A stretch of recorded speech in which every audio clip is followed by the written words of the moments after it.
Good morning, everyone. Morning.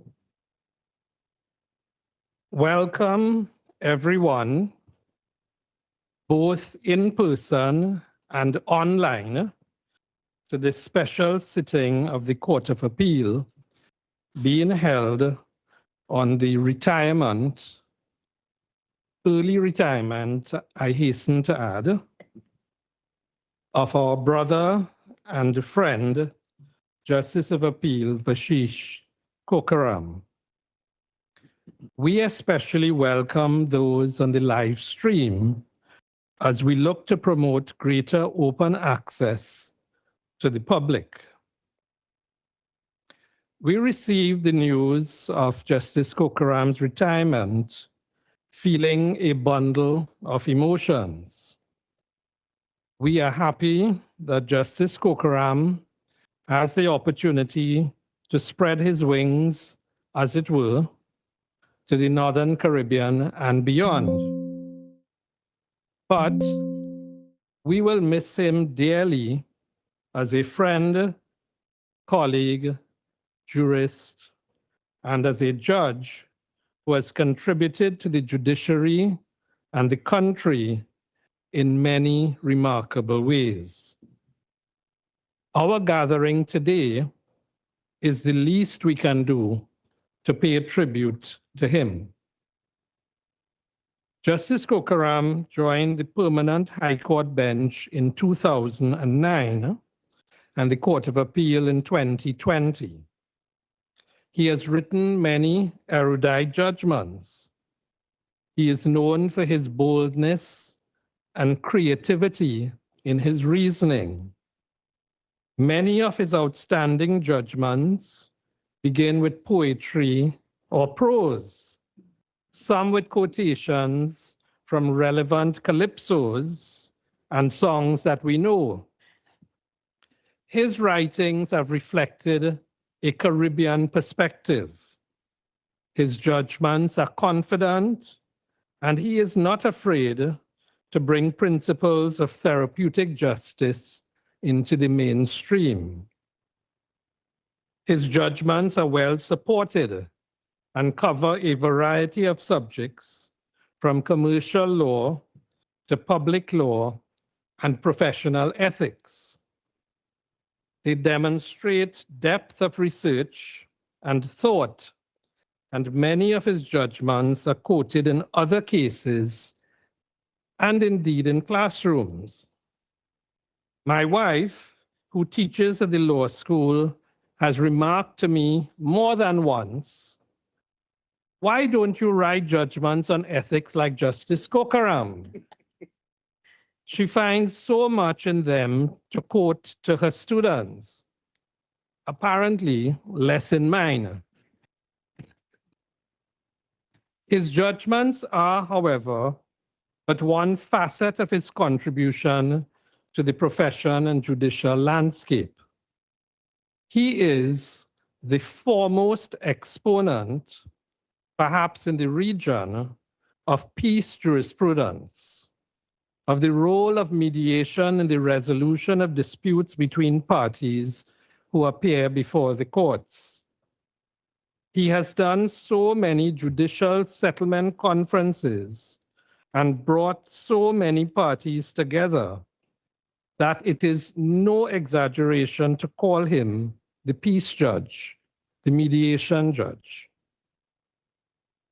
In addition to his judicial work, he has been a favorite tutor at the Wooding Law School in civil practice for many years. He runs a peace jurisprudence clinic there, and he has taught hundreds of students about the importance of mediation in the just resolution of cases. When those students, who have obviously learned well from him, tried to bring his principles into my trial advocacy class, I had to run them one Friday evening with the joking admonition, "Don't try to bring Justice Kokaram's kumbaya approach here." It was cross-examination, after all, that they were doing. He was the chair of the mediation board for several years, and he was the main architect of its original framework. He has also been the chair of the Judicial Research Council Management Committee over the past 5 years, and he has advocated for the GRCs and mentored them along the way. And I'm glad to see some of them here today. We will miss Justice Kokaram. I often wonder where he gets all his energy from. He does so much, contributes in so many ways, and still is able to maintain his useful appearance and disposition. We will miss how he brought us together, how he volunteered for difficult assignments and tasks, how he demonstrated by his work ethic his commitment to serving the citizens of this country. I will miss his readily available wise counsel and innovative thinking. But above all, we will miss him as just a chill, good guy. But our immediate loss will be the region's gain. I dare say even the Commonwealth, as he is well known all over the Commonwealth as an expert in alternative dispute resolution.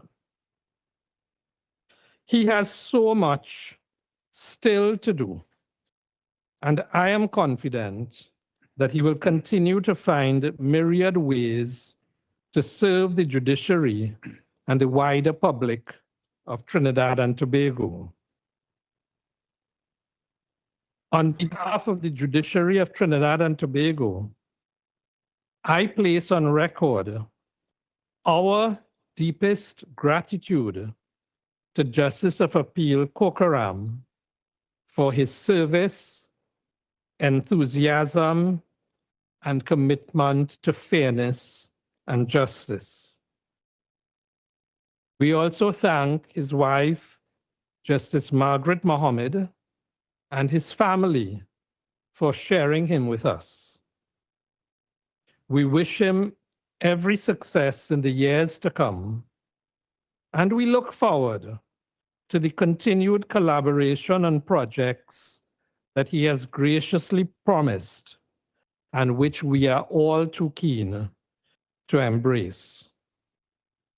So for now, we say to Justice of Appeal Kokaram, we bid you a happy early retirement, but we will still very much be in touch. I now invite my brother Justice of Appeal Musai to address us. Thank you, Chief Justice. Today, we mark a moment that is at once celebratory and bittersweet. Celebratory because we honor a jurist whose contribution to the administration of justice in Trinidad and Tobago has been nothing short of outstanding. Bittersweet because we must say farewell far sooner than the law required. In his mid-50s, some 15 years before the mandatory retirement age, Justice Kokaram demits office in this jurisdiction, not to rest, but to continue his distinguished judicial journey as a judge of the Court of Appeal of the Bahamas. Justice Kokaram's judicial record speaks with quiet authority.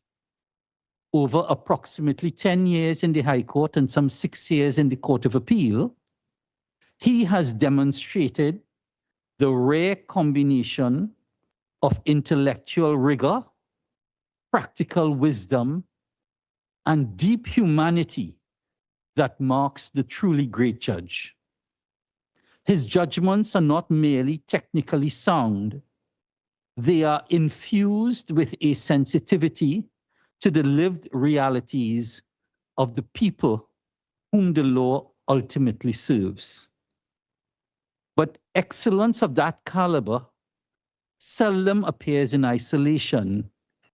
It is rooted in formation, in family, in the church, and in values. Justice Kokaram comes from a lineage of educators of the highest order, not merely teachers, but principals who shaped institutions and generations. His father, now deceased, Richard, steered Hillview College through a critical period of development, helping to transform it into one of the nation's premier secondary schools. His mother, who is here today, Lynette, herself formidable, served with distinction as principal of both Kumoto Presbyterian School and Tunapuna Presbyterian School. From them, Vash inherited not only intellectual discipline, but a profound respect for service. Those who know him well understand that family has always been his compass. He idolizes his father. He reveres his mother. He treasures his siblings. But above all stands the person he himself would describe as the rock of his life, his dear wife, Justice Margaret Mohammed. Her steady partnership has undoubtedly undergirded the remarkable professional journey we honor today.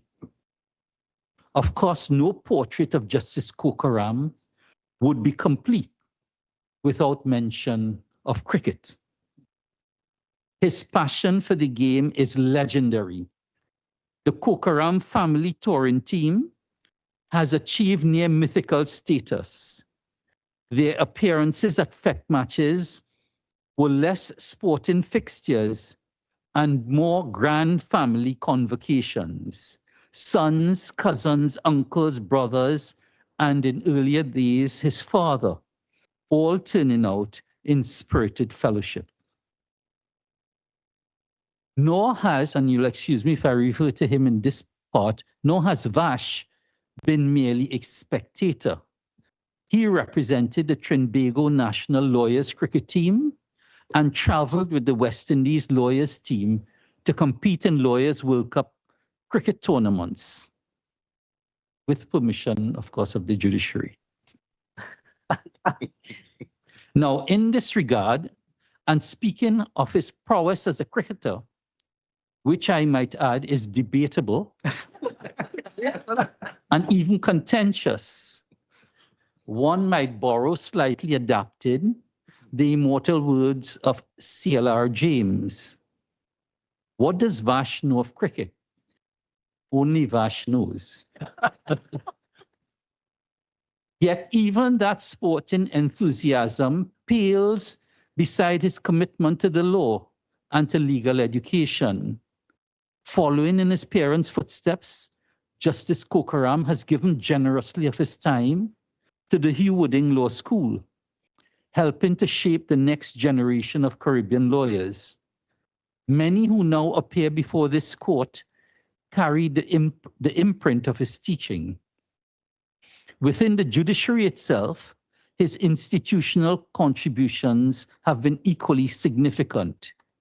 He has been a driving force behind the court's mediation initiative, an innovation grounded in the practical recognition that justice delayed is justice diminished. One confidently hopes that the program will continue to expand, perhaps even to become mandatory, so that litigants may benefit from cheaper, faster, and more humane dispute resolution. And it would be remiss not to record what is universally recognized across the bench and particularly the bar Justice Kokaram is widely regarded as the most accomplished judicial hand at the conduct of judicial settlement conferences. That reputation is not accidental. It reflects patience, preparation, listening, and above all, judgment in the fullest sense of that word. His written work will, of course, endure.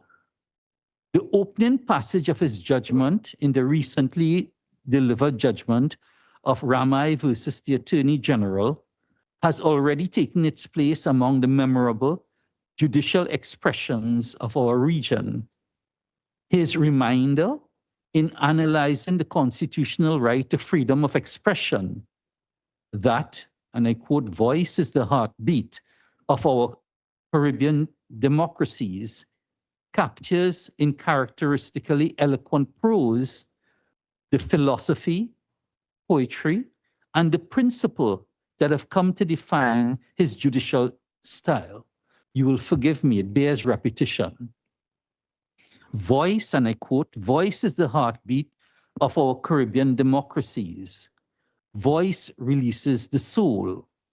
Voice, giving expression to one's thoughts in various ways, which does not unduly interfere with the rights and freedoms of others, enjoys a free space in the sacrosanct amphitheater of the fundamental human rights guaranteed by our Republican Constitution. Voice in a Caribbean society emerging from the receding shadows of colonial rule. Open quote, voicelessness shapes identity.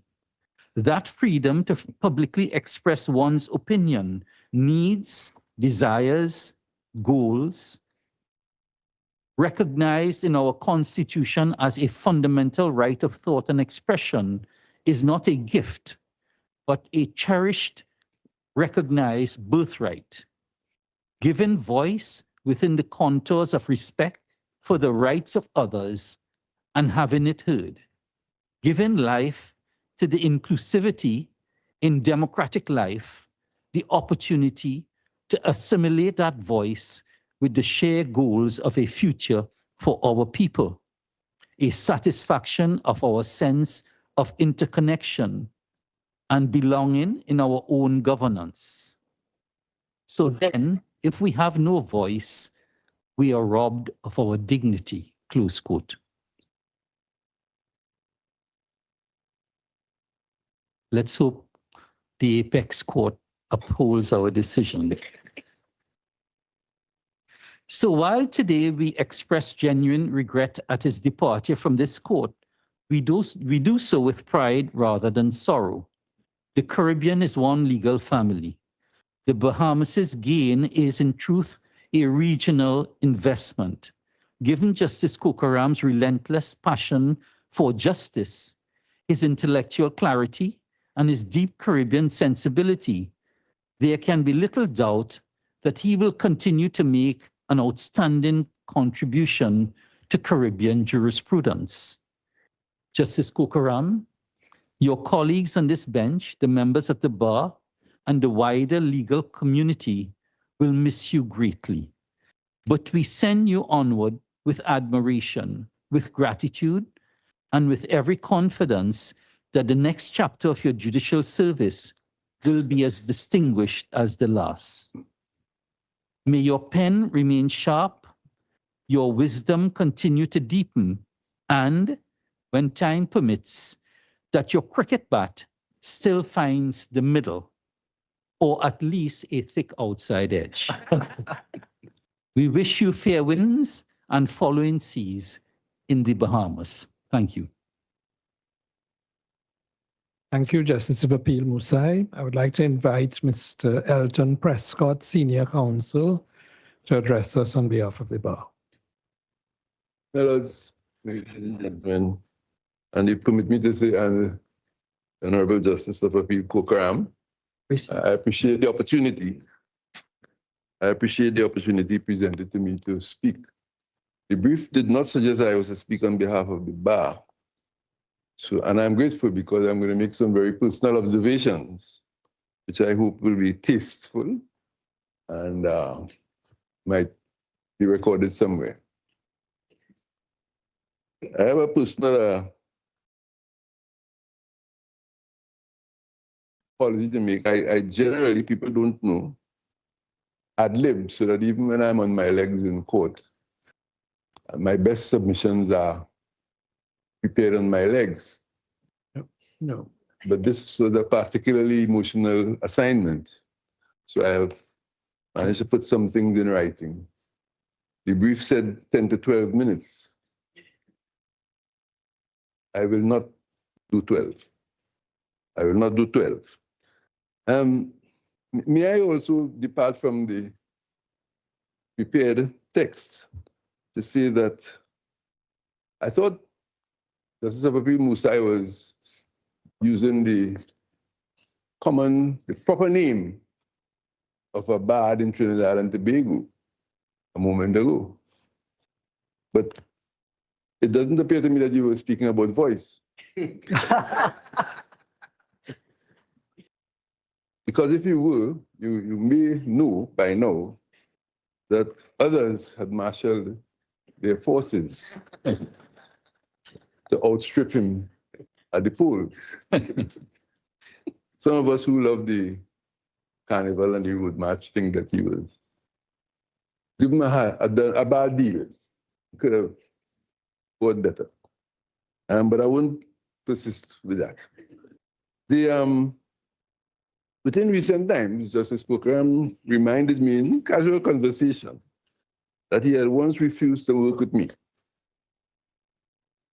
He didn't quite put it that way. He had applied for a position as a young counsel in a firm of which I was a senior member. And at the end of the interview, we were prepared to offer him a position. And he felt that it was not the best step for him to take.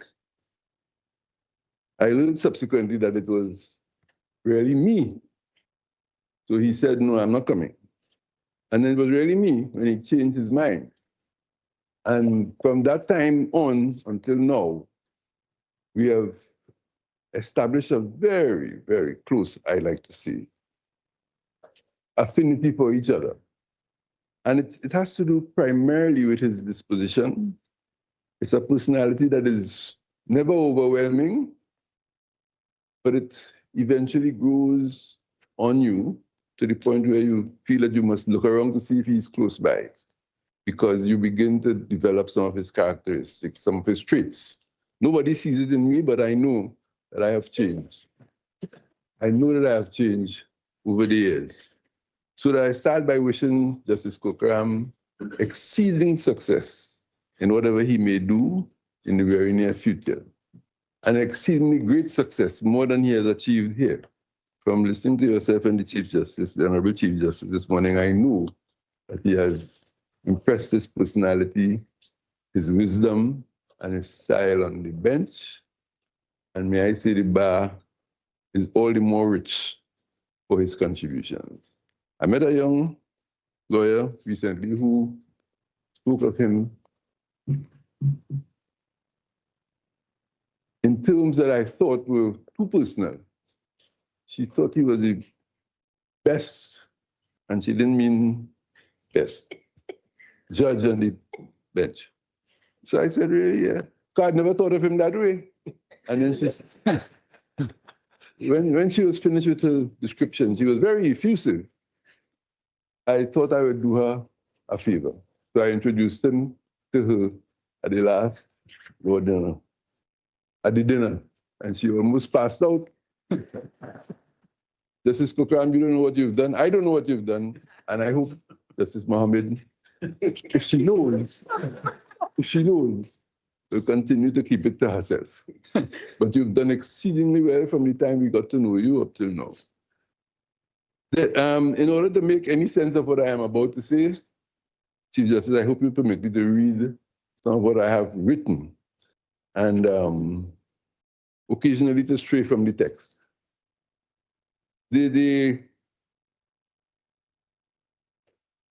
People speak about his decisions as reflecting great jurisprudential thought and depth. He has been successful both at the level of the High Court and at the Court of Appeal. And I put it that way because there are judgments delivered at the lower level which have withstood the scrutiny of both this court and the apex court. And I once learned that there are judges who write while looking at the paper, are also casting an eye over their shoulder to the higher court. They want to satisfy the Court of Appeal that they know what they're doing. But it appears that Justice of Appeal Kokaram never had that concern.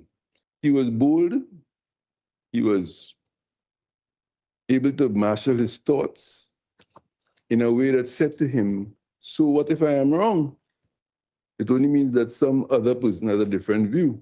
There might be 3 and maybe 7 or 8 of them. But in the end, my view is my view. And we local practitioners, Judge, are very much pleased that you have chosen on almost every occasion, and certainly on those that I am about to review, to present your thoughts in the way that you saw things, to have maintained a passion for the law as it is written, and interpreting it with human considerations in mind for the most part. So I'm going to read from the note, which isn't all mine. So it says the appellate decisions delivered by Justice Kokaram engage foundational public law and civil procedure principles, statutory interpretation, tribunal jurisdiction, regulatory oversight, executive accountability, constitutional case management, and procedural compliance within the appellate framework. These authorities continue to be cited as binding precedent and provide structured guidance in both private and public law litigation. I wish to stray a little to say that it won't always be binding precedent so long as there's another forum that might have some cause to look at it. But for those of us here who are in the practice, what has been delivered with such great authority that it really ought to remain binding for us, especially on matters of how you look at the statutes, how you look at the relationship with the Constitution, and the procedural rules that guide us. And in some of the matters that I am about to cite, we will note that there is this consistent steering close to the line when it comes to matters of procedure and the management of the court.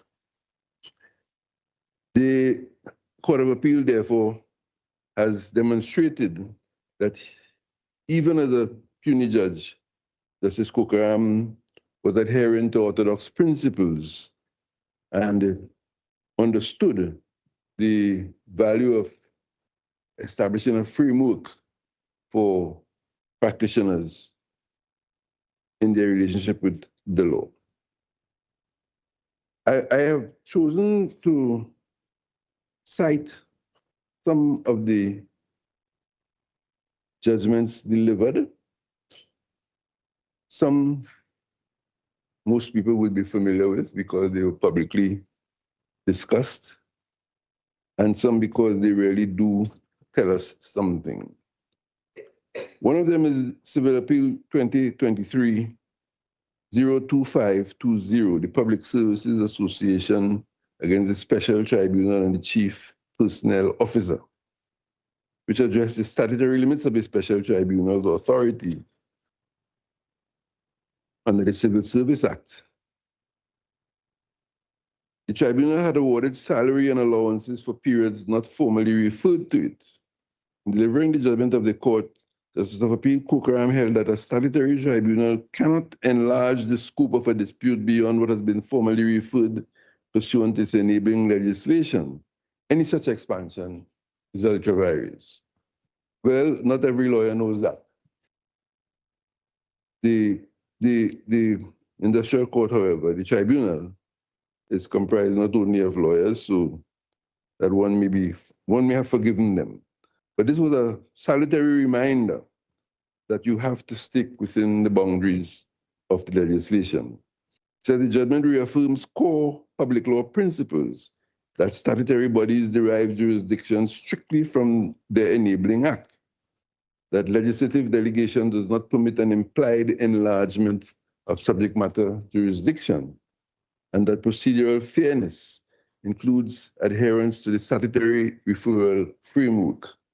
The decision strengthens jurisprudence on tribunal limits and reinforces constitutional separation between adjudicative authority and legislative design. Those of us who practice know that fairness flows throughout what we do, ought to flow throughout what we do. Those of us who practice in industrial court know that it is the bedrock of the jurisprudence there. And Justice of Appeal Kokaram, who had had many years before the industrial court as a practitioner, has held firmly to those principles even to today. There's a well-known case, if I may move to the second one, Civil Appeal number P317 of 2022, the Attorney General against Brent Thomas, which achieved some notoriety. The Attorney General had appealed certain aspects of interim relief granted below. And Justice Kokaram, in dismissing the appeal, emphasized the importance of effective constitutional remedies, disciplined case management in constitutional proceedings, and respect for court orders pending determination of substantive rights. The judgment therefore reflects a careful balancing of executive authority and individual constitutional rights. I move now to yet another. In this one, the Troy Thomas against the Chief Immigration Officer. This is a judgment at first instance. It matters dealing with immigration law. It's a bit old, so the judge himself may not remember. It is CV 2019-00888. The court will require to consider the scope of executive power in immigration control and the extent to which constitutional protection applies to non-nationals. Justice Kokaram addressed the relationship between statutory immigration powers and constitutional safeguards, emphasizing that executive authority, even in areas traditionally regarded as matters of sovereignty and border control, remains subject to constitutional discipline. The decision clarified the procedural protections owed to persons detained under immigration powers and reinforced the principle that statutory discretion must be exercised rationally, proportionately, and within the confines of the enabling legislation. That, I doubt, has been appealed, and if appealed, was appealed successfully. I came across recently the Ramai judgment to which reference was made earlier, and I noted the almost sacrosanct color which the judge had put on the right to express oneself. But since I have referenced voice in another way, I will pass on to yet another of his judgments.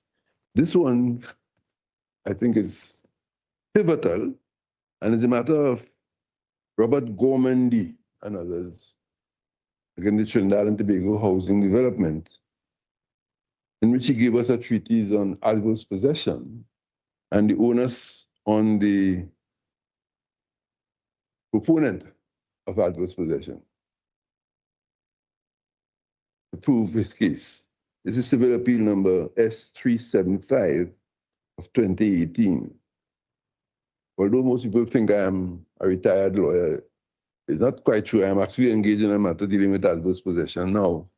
So 3 days ago, it became clear in my mind that I'm going to win this case.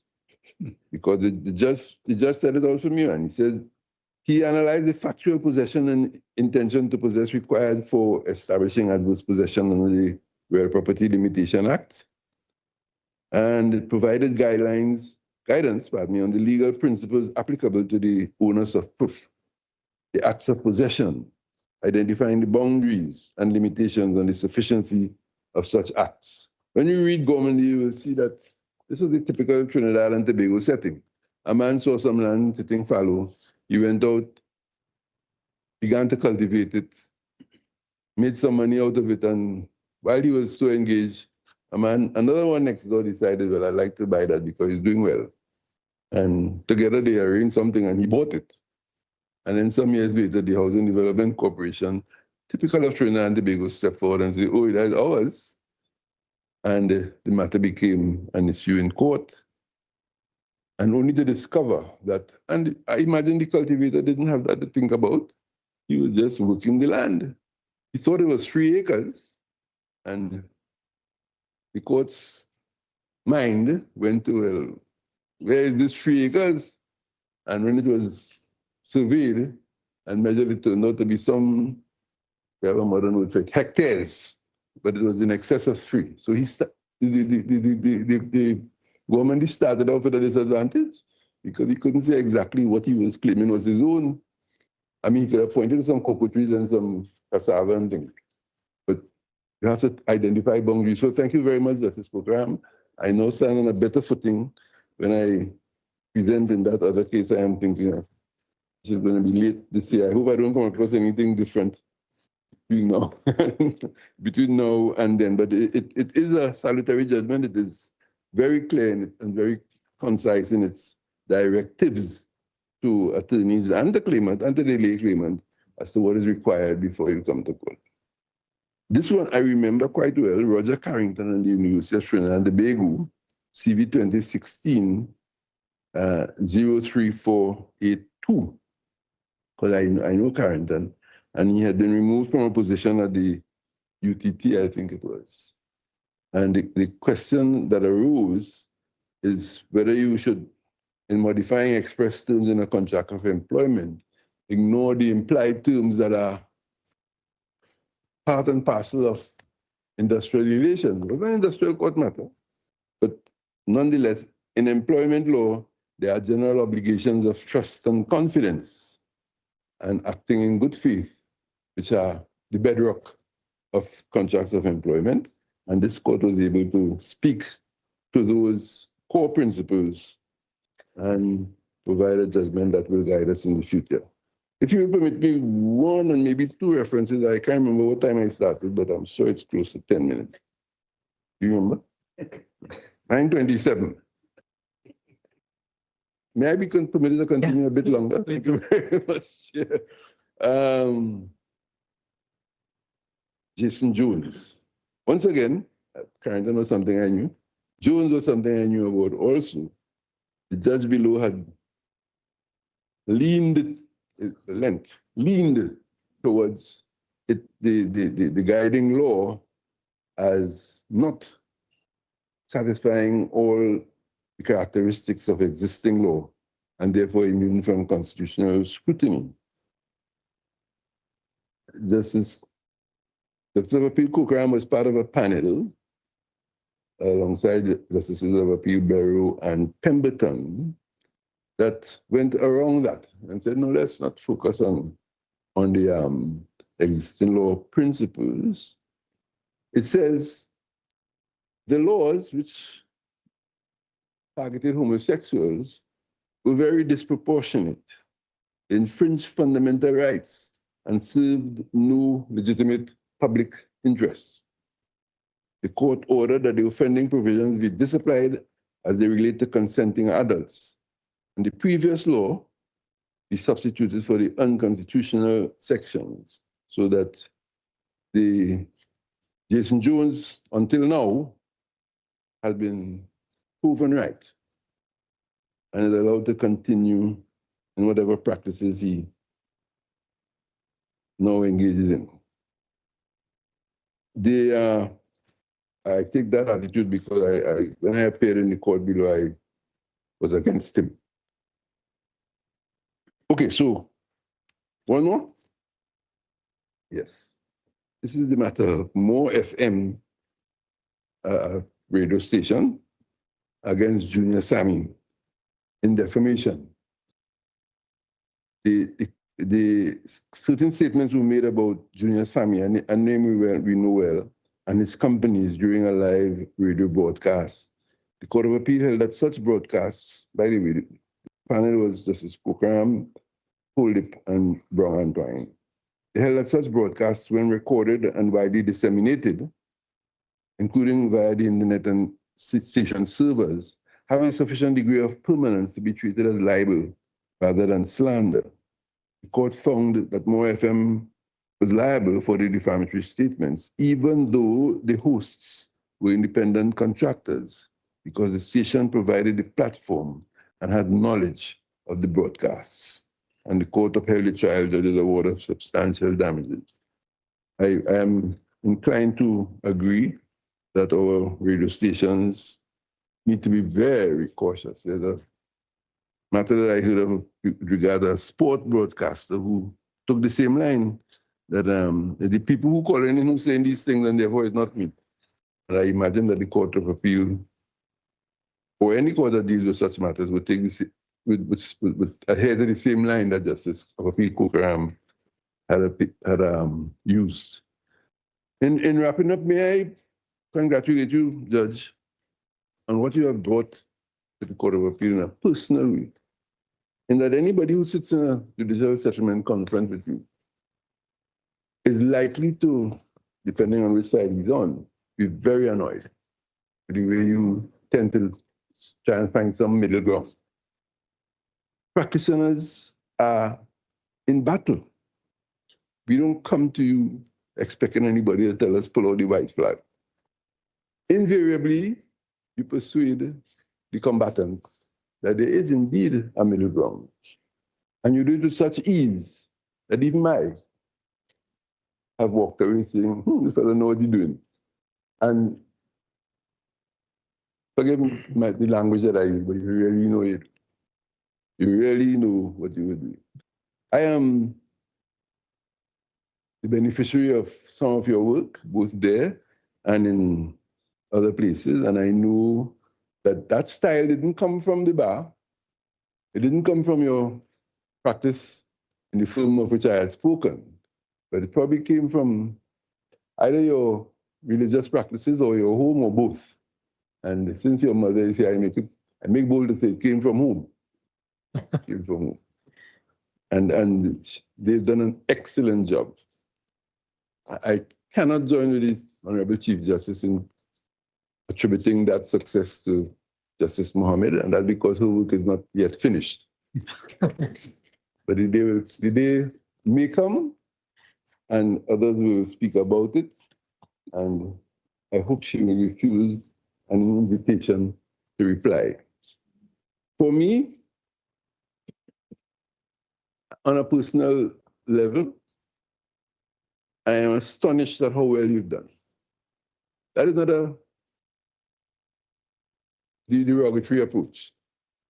I recall very, very clearly our first meeting, and that we were able to identify that you would have been an excellent advocate, which you proved to be. I was disappointed that I couldn't perceive that you wanted to be a judicial authority. And I was disappointed in me that I didn't think that you could do as well as you've done. You really excelled, Judge. You really excelled. And I am proud to have been associated with you at all of these levels. I know of your cricket leanings. Thankfully, I've never seen you play, so Justice Musai, who has a wider and more outstanding, may I say so, record in Trinidad and Tobago, that is, probably knows best. But you have one advantage over him. You represented both Trinidad and Tobago and the West Indies. Am I wrong? I doubt. And so, Judge, on behalf of those with whom I have practiced, and I think the bar generally, please continue along the lines that you have mastered so far. Please give to Bahamas what you've given to us, the strength of your mind, the breadth of your mind, and the beauty of your disposition. It will stand you in good stead, and it will make Bahamas jurisprudence more rich. Thank you very much. Thank you very much, Mr. Prescott, for not only representing yourself, but pro bono on behalf of the bar as well, and doing so in such an exceptional way. May I invite the gentleman of the moment to now address us, Justice of Appeal Kokaram. Thank you so very much, Honourable Chief Justice. Thank you very much, Justice of Appeal Musai, for those kind words. And of course, my dear friend, Mr. Prescott, for the benefit of my wife, Justice Mohammed, I cannot recall that encounter with that young lady. So it's on the record. Colleagues, peacemakers, permit me a few remarks, brief remarks, almost like giving a draft judgment to my brother Justice Barrow, and he will throw it back, oh Lord Kokaram, keep it brief.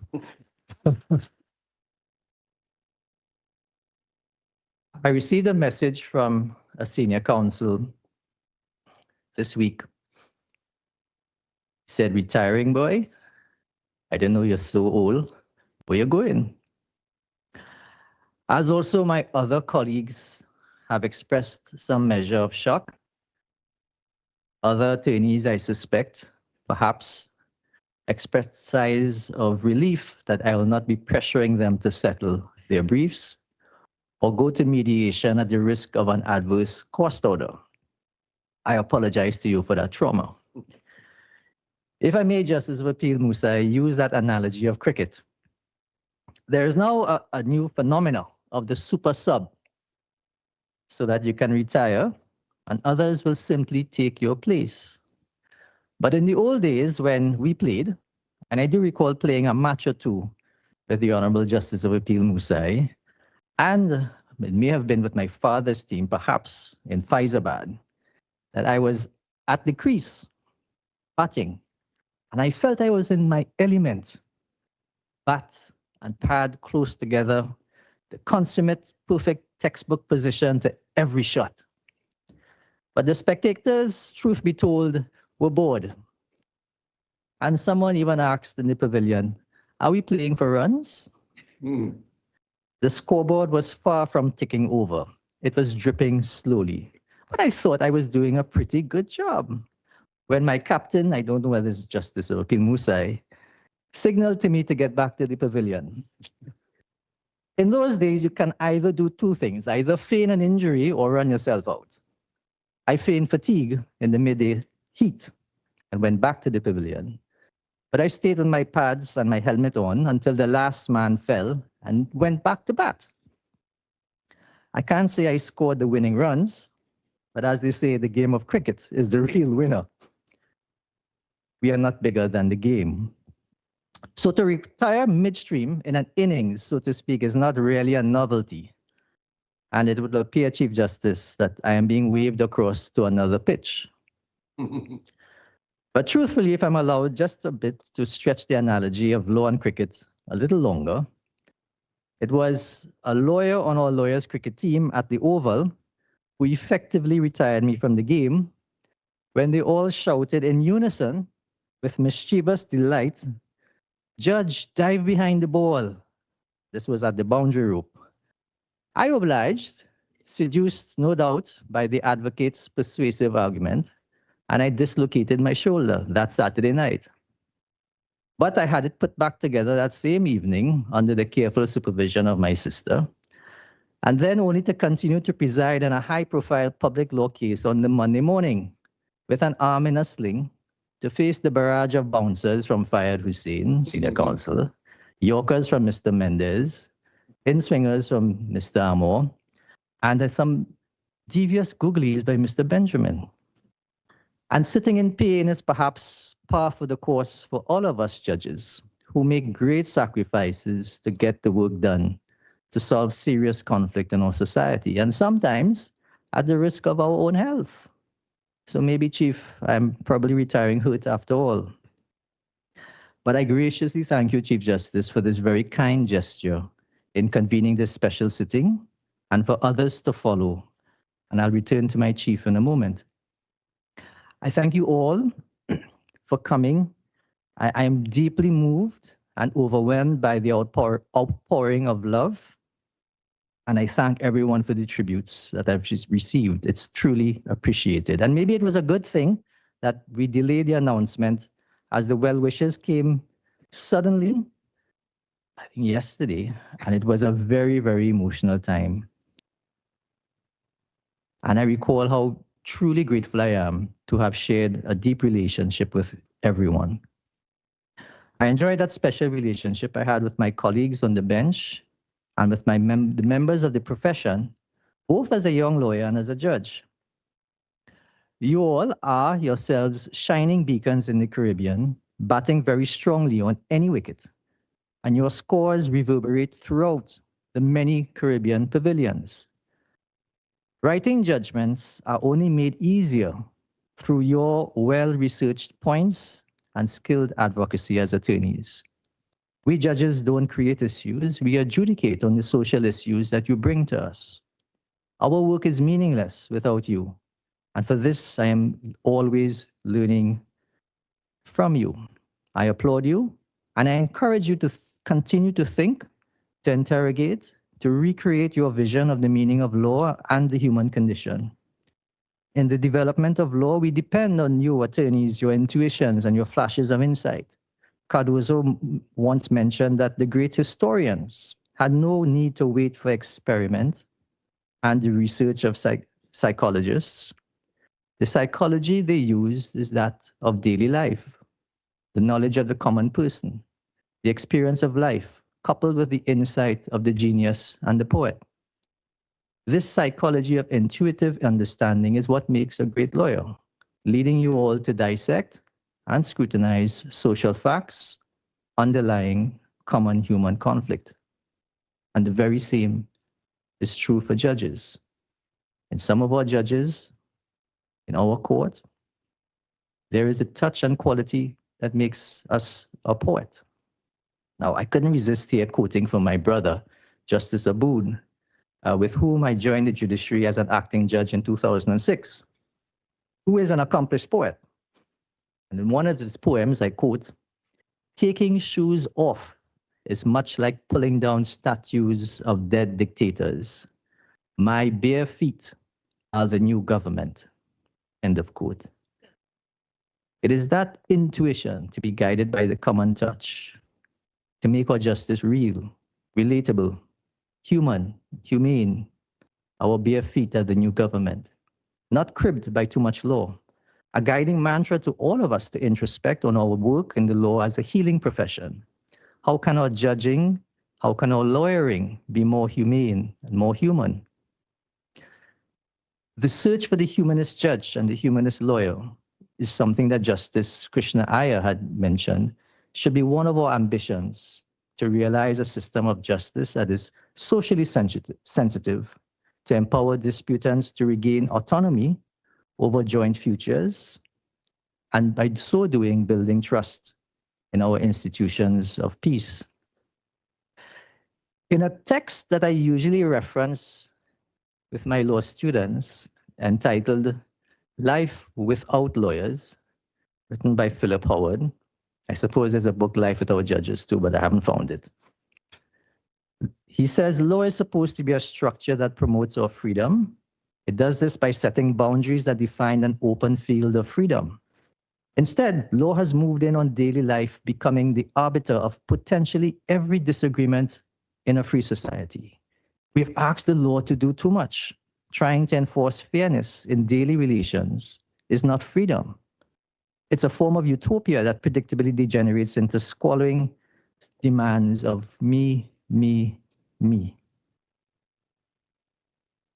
The law can at times entangle us in an adversarial position of individualism, losing sight of the importance of community. The structure that we sought to preserve with the law becomes the very thing that brings its downfall. Let me give you an example. As a young lawyer at MG Daly and Partners, Mr. Prescott threw a brief at me. One of our law clerks had a difficulty with his home. He had access to his home over a pathway which he had used over 20 years, which was suddenly blocked by his neighbor who constructed a gate to protect his own property and locked it. I think some of you have heard this story before. And I prepared my case thoroughly for an injunctive relief. I made a very impressive case of trespass, nuisance, clear breach of prescriptive rights. I may have thrown in a constitutional violation of his right to property.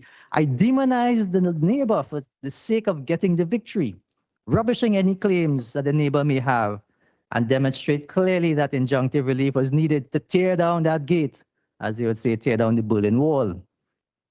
But the wise judge, in those days it was in the chamber court, calmly looked up from his papers and asked my client who was standing behind me, "Sir, tell me what you really want." My client, very candidly and openly, said, "My lord, all I want is a spare key for the gate, you know." No, that judge is actually, he might not remember it, but I'll ask you to take a guess. That judge is sitting here with us, mid-90s in chamber court. Justice Jamada, now Judge of the Caribbean Court of Justice, a special judge. That humanism is central and not alien to social justice. Satisfying needs, interests, concerns, what lies beneath the emotions of every dispute. Do we as lawyers and judges sometimes ourselves create a fetter to access the justice by asking the law to do too much for very simple things? So as both lawyers and judges alike, and law students, we interrogate human conflict, and I ask that we also continue to rethink how the law will help, heal, harmonize relationships rather than hurt or harm them. I continue to think with you on how our systems of justice deliver for our clients positive peace outcomes. And you may have heard me, and I've slipped it in some of my judgments about this thing called peace jurisprudence, which really is a quest for humanism in our work to build harmonious societies. How intuitively can we devise an organic legal system responsive to that need to pull down the dead statues of inequitable law and free disputants to regain control over their futures? ADR, as we know it traditionally, is not the magic bullet to solve all conflict, but it's a pathway to rethinking and re-engineering the way to go about developing a more productive and peaceful society. I am happy that yesterday, sitting with my sister, Justice of Appeal, Donaldson Honeywell, that Mr. Maraj, who is representing one party in a judicial review claim, whom I admire in his legal acumen and advocacy skills, confessed that this is the first time that he would recommend that that matter go to mediation. Well, finally a convert, perhaps. But many of you have worked with me on this project of collaboration, willingly or by force, and for this I'm deeply, deeply grateful. I hope to continue to imagine with you intuitively as in the region on the endless possibilities of the shape of the law and life for sustainable human development and what systems can be re-engineered built on compassion, collaboration, and consensus. I call it the peace circle. And I know in some quarters, I've probably called Justice Kumbaya, but I don't know, I think Chief Justice mentioned that to me. But the Kumbaya moment is that we really have to find ways to live together in productive relationships, and our futures depend on each and every one of us. So let me wrap up by recognizing the special relationships here to my law students, who I hope are online, whom I'm very grateful to have interacted, and the principal and staff of the law school. Just one thing I would like to mention about my law students. The second to last class, I started with a poem from the poem If by Kipling. And I said, okay, my last class, I want you to give me a West Indian poem so that we could have full circle in decolonizing our thoughts. The poem that they chose was a Jamaican poet, Claude McKay, I think in the mid-20th century. around the days of the resistance. And the title of the poem, If We Must Die. The opening lines of the poem that they recited in that class. If we must die, let it not be like hogs, hunted and penned in an inglorious spot, while round us bark the mad and hungry dogs, making their mock at our cursed lot. If we must die, oh, let us nobly die. But I wouldn't read the rest of the poem, but Chief Justice, they're really under pressure in the law school. But the message is clear in this poem that, if we must die, the blood that we spill and the toil that we are doing, that we are giving in this vineyard, let it not be in vain. And to that, I turn to my GRC and my GSOs and all the staff in the judiciary for the toil and the blood and the sweat that you've given to us to make our life much easier, relatively easier. The Liam, the mischievous GSOs in front of here, Fahima, I think she's here, Michelle and Shivani. It's terrible to call names because I'll forget them all. I'll forget everyone and they'll come at me. But the GSOs work around the clock, as the attorneys well know. Some of them with babes in arms and one arm holding a child, the other arm typing. Taking your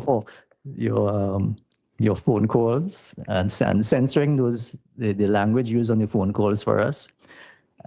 We really, really appreciate the work that they've done. The GRCs for us are our nameless, unsung superheroes.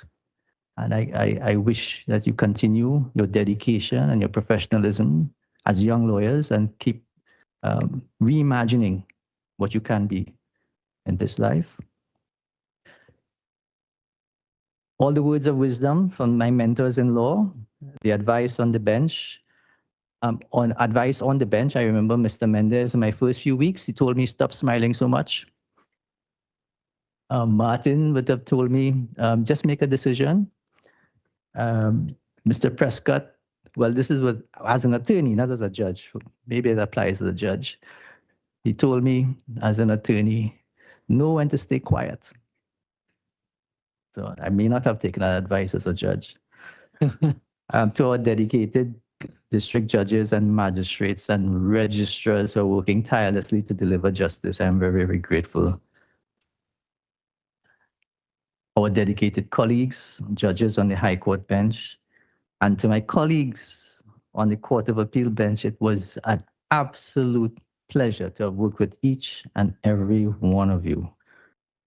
I learned tremendously from Justice of Appeal Barrow's writing style.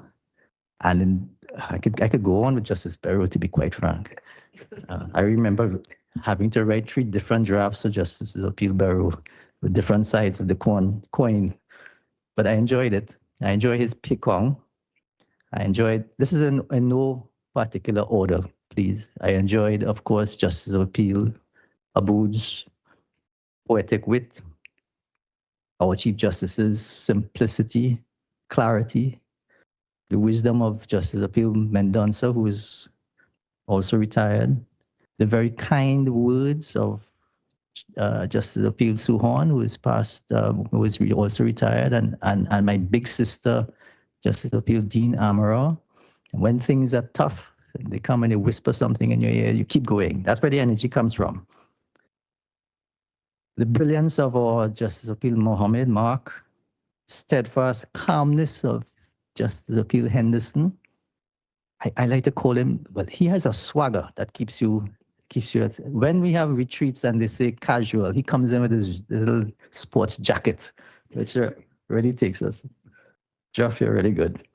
The thoughtful caller who will pick up all my terrible grammar. Mom, my grammar is terrible. And my maths is worse, all right? For those of you who depend on me on working on prescribed course, please talk to my mother. The family man himself, Justice Appeal Holdip, who is also worked very closely with. Of course, we can't forget Justice Appeal Smith, Gregory. And when you're working with Justice Appeal Smith and Justice Appeal Mendonça, and the battle is going between the two of them. Yeah, I'm frequently called on to be the umpire for those battles, and that is why in the modern game the umpires wear helmets. The very swift Justice Appeal Honeywell, who will send back a draft within, well, probably minutes or hours of sending it to her. Our former chief, who we worked so hard with, and for whom we're having a special sitting soon. And I believe Justice of Appeal Raj Kumar, for his very sharp intellect and curious humor.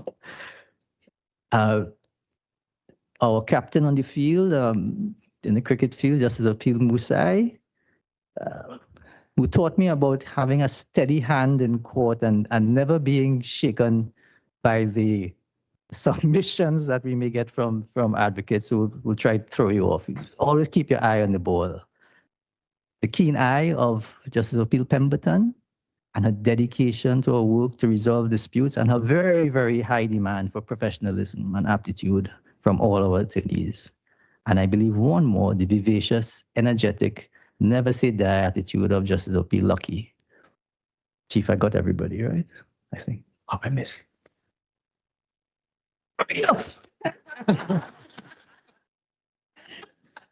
Was it so sweet, my darling Maria? Justice Appeal Wilson, such a delight to work with. And one who I worked very closely with Ms. Ferdinand, with the Lawyers and the Lights. And I really hope that Ms. Justice Appeal Wilson, we can get that back going again. Such a delight. There's a song called What Should I Do? What is it, Maria? I always sing it when I see her. Yeah. There are so many people here to thank. I know my... And of course, but I left him for last deliberately. The super sub, Justice Appeal Rahim. Your energy, your humor. The court is going to lean on it. And I know the GRC will enjoy your stewardship and your even hand. So thank you all of... Got everyone, all right? Thank you, everyone. To my family and friends, my friends, thank you all for attending. My mom, who has been like the rock for our family. My sister, for all your support. I was saying we have no control for your behavior, but you've kept well today. My brothers who are online. And then finally, of course, my lovely, hardworking wife, affectionately called by Justice of Abood, the Iron Lady. Thank you so much for putting up with me and for testing out some of my peace theories, most of which never worked with you. Finally, Chief Justice, there's so much to do, and there's no better person at the helm of our judiciary than our Chief Justice, who has the heart and humility to bring us all together and ready us for a new future in the judiciary. Chief makes everything so simple. His writing style is a work of art.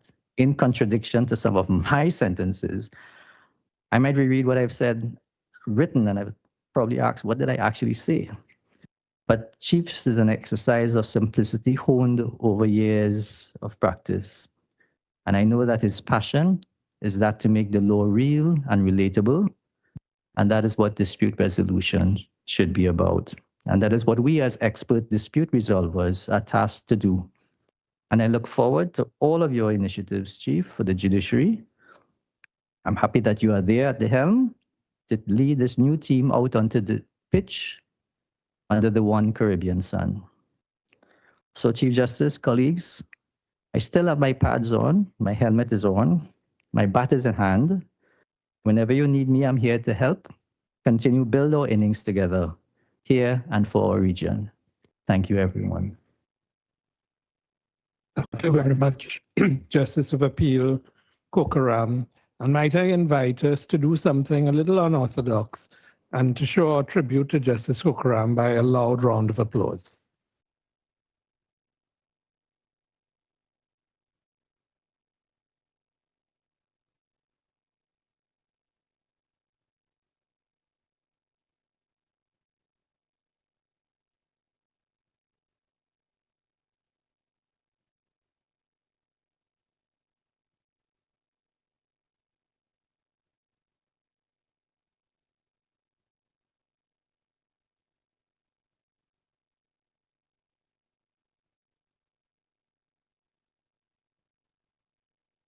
Thank you all.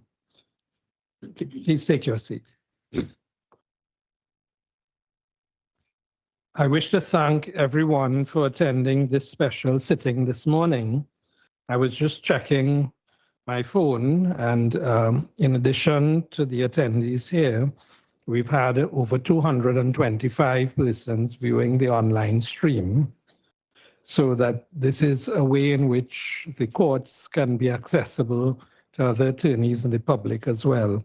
And we are grateful for everyone who has joined us.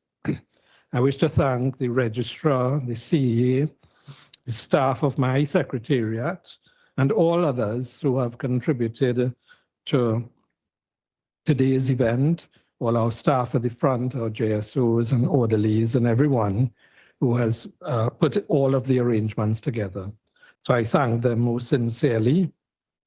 Three of our colleagues expressed their regrets that they were unable to attend today, two for personal reasons, and one is out of the country. But we are all here they are all here in spirit, along with us who are here today as well.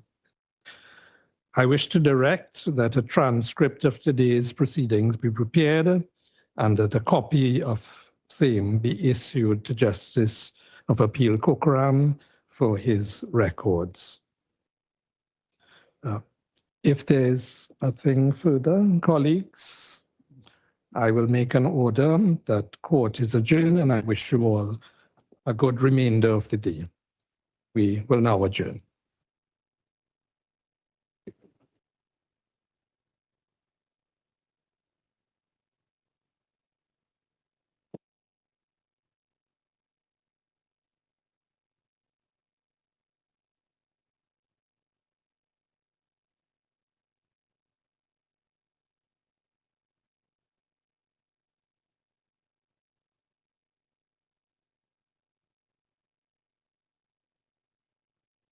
It's